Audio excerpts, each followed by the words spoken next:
वही केमिस्ट्री की क्लास में जरा सा हाथ दबाया था, 40 साल से पैर दबा रहा हूं।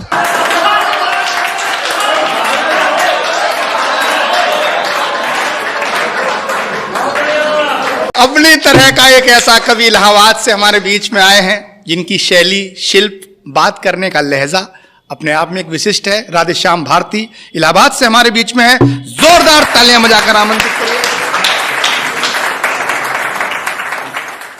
नौजवान मनोज जी मुझको देख करके हंसते हैं, चेहरा देखते हैं, बाल देखते हैं, ये भी कवि हैं। तो उन नौजवानों से मैंने कहा कि भाई वक्त है जिसने तुम्हें यूं रूपवंती कर दिया। ये सब वक्त का खेल है। वक्त है जिसने तुम्हें यूं रूपवंती कर दिया, लेकिन याद रखना जाने कितनों को इसी ने किंवदंती कर दिया। ये वक्त है, ये वक्त है जिसने तुम्हें यूं रूपवंती कर दिया, जाने कितनों को इसी ने किंवदंती कर दिया। देखकर मुझको हंसो मत, मैं भी गब्बर था कभी, वक्त ने गब्बर से मुझको अब बसंती कर दी। मैं बड़ा होनहार था। हाँ, मुझको देखकर मेरी अम्मा, चाची, बुआ, मामी, मौसी सब यही कहती, देखो देखो इसकी आंख मुझ पर गई है। कोई कहती देखो इसकी नाक मुझ पर गई, कोई कहती देखो इसके होठ मुझ पर गए हैं, कोई कहती हंसी, सब यही कहती ये मुझ पर गया है, ये मुझ पर गया है, ये मुझ पर। वो तो बाद में मेरे गजब के कारनामों को देख के सब पलटी मार गई। कहने लगी हराम ज्यादा पता नहीं किस पर गया है। मैं बिगड़ न जाऊं इसलिए मेरे बाप ने मुझको गांव वाले सरकारी प्राइमरी स्कूल में नहीं पढ़ाया। हाँ, मेरा एडमिशन एक अच्छे प्राइवेट स्कूल में कराया। पिताजी का ये अच्छा विचार था, मगर मैं भी होनहार था। उस अच्छे स्कूल की अच्छी पढ़ाई भी मेरा कुछ नहीं बिगाड़ पाई। मैं वहां भी अति प्रसन्न, 5वीं तक पहुंचते पहुंचते सर्वगुण संपन्न, पढ़ाई लिखाई छोड़कर हर विषय का विशेषज्ञ। फिर मेरे बाप ने घर पर 50 रुपए महीने का ट्यूटर लगा दिया। वो ट्यूटर मुझको 5 रुपए की पढ़ाता था, 45 की ठुकाई करता था। अच्छा, मेरे ठुकाई कार्यक्रम में मेरे पिताजी भी रेगुलर सहयोग करते थे। कभी कभी फूफा, मामा, मौसा जी भी अपना कीमती वक्त देते थे। मैं शाम को पढ़ता जरूर, फिर पिटता जरूर, फिर रोता जरूर। जिस रोज नहीं सुनते मेरा रोना, मोहल्ले वाले आके पूछते आज बबुआ की तबीयत खराब है का? जिस बार मैं पास हो जाता था तो पिताजी बाजार की किसी दुकान से मुझको नए जूते दिलवाते थे। हाँ, जिस बार फेल हो जाता तो खुद देते थे। इसी तरह बाल लीलाएं दिखाते हुए मैं इंटरमीडिएट में पहुंच गया। तो मेरे बाप ने मुझको नई मोटरसाइकिल दिलवा दी कि मैं ठीक समय पर विद्यालय पहुंच जाऊं। मैं ठीक समय पर पता नहीं कहां कहां पहुंच गया। फिर एक दिन ठीक समय पर पुलिस पहुंच गई। फिर मैं ठीक जगह पर पहुंच गया। फिलहाल 6 महीने के बाद तिहाड़ की तीर्थ यात्रा करके वापस लौटा। तो मेरे बाप ने कहा कि ऐसा कर, तेरे अंदर सभी लक्षण आ गए हैं, अब तू कवि बन जा। तो आपने सुना है ना कि वियोगी होगा पहला कवि, आह से निकला होगा गान। आह से कविता निकलती है, और आह कब निकलती है? जब पढ़ती है। हाँ, तो जिस पर जैसी पड़ी रहती है वैसी उस कवि की कविता रहती है। हाँ, जिन्हें बीबी ने पीटा करुण रस में गुनगुना गए, पिटे जो प्रेमिका से वो सभी श्रृंगार गाते हैं। जिन्हें पब्लिक ने पीटा बन गए वो वीर रस के कवि, जो थाने में पिटे हैं हास्य की कविता सुना। गृहस्थी को हमने जंजाल कहा है हमारे मनीषियों ने, वाकई जंजाल है। हाँ, हम ही लोग जानते हैं वो दर्द।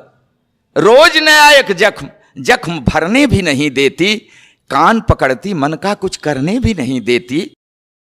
ये मात्र शक्तियां हैं मेरे सामने, इसलिए मैं चाहूंगा कि ध्यान देंगे। हाँ हाँ, कि रोज नया एक जख्म, जख्म भरने भी नहीं देती, कान पकड़ती, मन का कुछ करने भी नहीं देती। कितनी व्यवस्था है फरमाइश पर फरमाइश, जीने नहीं देती है और करवा चौथ का व्रत रखकर मरने भी नहीं देती।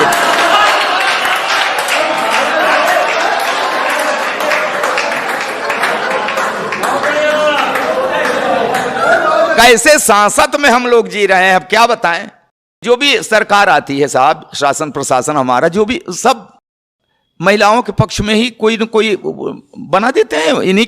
इनको मजबूत करने के लिए कोई न कोई कानून बनाते रहते हैं। मर्दों की ऐसी तैसी कर रहते हैं। और हमारे एक कवि ने तो यहां तक लिख दिया कि अबला जीवन हाय तेरी क्या यही कहानी, आंचल में है दूध और मथे शरण गुप्त जी वो कह रहे हैं कि अबला जीवन हाय तेरी क्या यही कहानी, आंचल में है दूध और आंखों में पानी। इसका मतलब कि नारी का जीवन और कुछ नहीं, सिर्फ व्यथा। अच्छा, तो क्या मस्ती है पुरुष जीवन की कथा? नारी ने दुख पाया, इसका मतलब पुरुष ने सताया, खाक सताया। मैं तो कसम खा रहा हूं मैंने नहीं सताया, मैंने साहब नहीं अरे मैं क्या सताता, मैं खुद ही सताया जा रहा हूं। वही केमिस्ट्री की क्लास में जरा सा हाथ दबाया था, 40 साल से पैर दबा रहा हूं।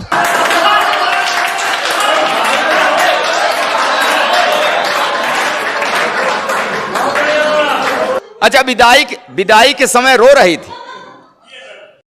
अरे साहब क्या है, आपके दर्द, आपका भी दर्द मेल खा रहा है हमारे। विदाई के समय रो रही थी, फूट फूट कर रो रही थी। तो मैंने कसम लिया कि इसे कभी कष्ट नहीं दूंगा, हमेशा सुखी रखूंगा, तो धीरे धीरे अपने मायके को भूल जाएगी, नहीं रोएगी, चुप हो जाएगी। तब कहां पता था कि ये एक रोज रो रही है, अब जिंदगी भर मुझे रुलाए। मैंने कभी उससे आंख मिलाकर सर उठाकर बात नहीं की। हाँ, हमेशा बड़े अदब से उसे निहारता हूं। उसके पैर के अंगूठे में हल्की सी ठोकर लग जाए, तुरंत बैठकर मुंह से फूंक मारता। जब कभी उसका तेवर गरमाने लगता है, बिना सर्दी जुकाम मेरे गले में बलगम घड़घड़ा आने लगे। फिर भी जाने कि वो हमेशा मेरे ऊपर ऐंठती है। हे भगवान, पंडित जी बीवी को शादी में बाएं बैठा दे चाहे दाएं, बाद में तो सिर पर ही बैठती।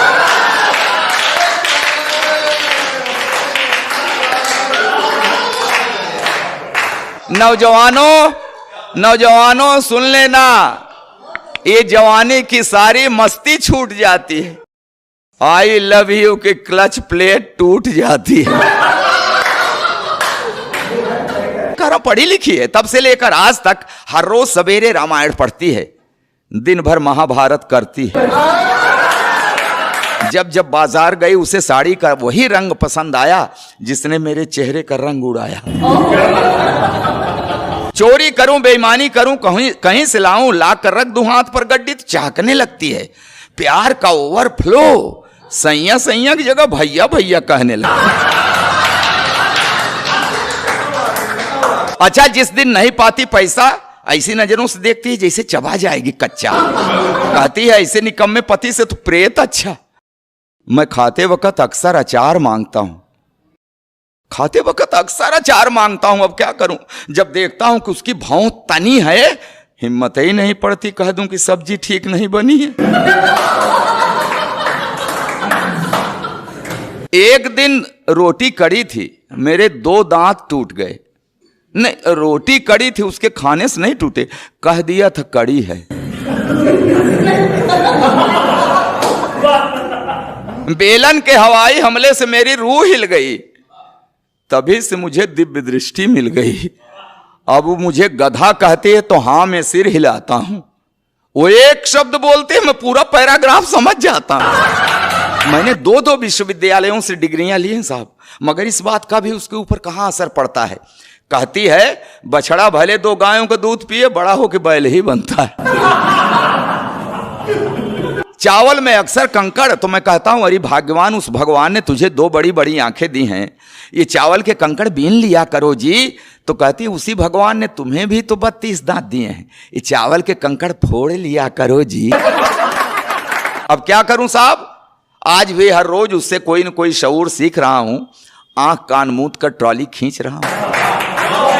जी हाँ साहब, जी हां, खींच रहा हूं ट्रॉली, मगर खुश हूं, क्योंकि मैं जानता हूं बेशक वो मुझसे लड़ती है, झगड़ती है, मगर मुझे हल्का सा बुखार भी आ जाए तो मेरी कुशलता के लिए तुलसी के नीचे दिया धरती है।